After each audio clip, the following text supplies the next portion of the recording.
లేక టిఫిన్ అయిపోయిందా? అయిపోయిందండి. ఇదిగో వాడికి ఇచ్చేస్తే ఫస్ట్ ఆడికి ఇయ్యాలా కొడుక్క మొగుడు కన్నా ఎక్కువ ఆడా? అలా కాదండి, మీరు అయితే టీ తాగారు, మరి ఆడైతే ఏం తినలేదు కదా, లేట్ కూడా అయిపోయింది. మీరమ్మ మీ ఫ్రెండ్స్ కమ్మో విషెస్ చెప్తే ఫోన్ లో ఉన్నారు.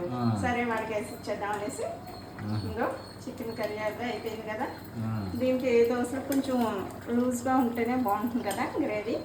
ఇంకా వాడికి టిఫిన్ ఇచ్చేద్దాము, మీకైతే వేస్తున్నాను, ఇద్దరికి అయిపోతుంది. నాకు కూడా తొందరగా అలా అనుకోండి. ఇంకో మన Sunday special, friendship day special అయితే దోశ చికెన్ కర్రీ నిమ్మకాయ పిండుతుందంటే సూపర్ ఉంటుంది. హాయ్ ఫ్రెండ్స్, మరి హ్యాపీ ఫ్రెండ్షిప్ డేకి మీరు అందరూ బాగా ఎంజాయ్ చేస్తున్నారా? మరి మమ్మల్ని కూడా పిలవండి, అంకుల్ని, నన్ను, మా బాబుని కూడా. మేము కూడా వచ్చేస్తాం. ఇక్కడ చుట్టుపక్కల ఎక్కడైనా పార్టీ ఉంటే చెప్పండి, మరి మధ్యాహ్నం లంచ్కి డిన్నర్కి కూడా వచ్చేస్తాం. Happy friendship day.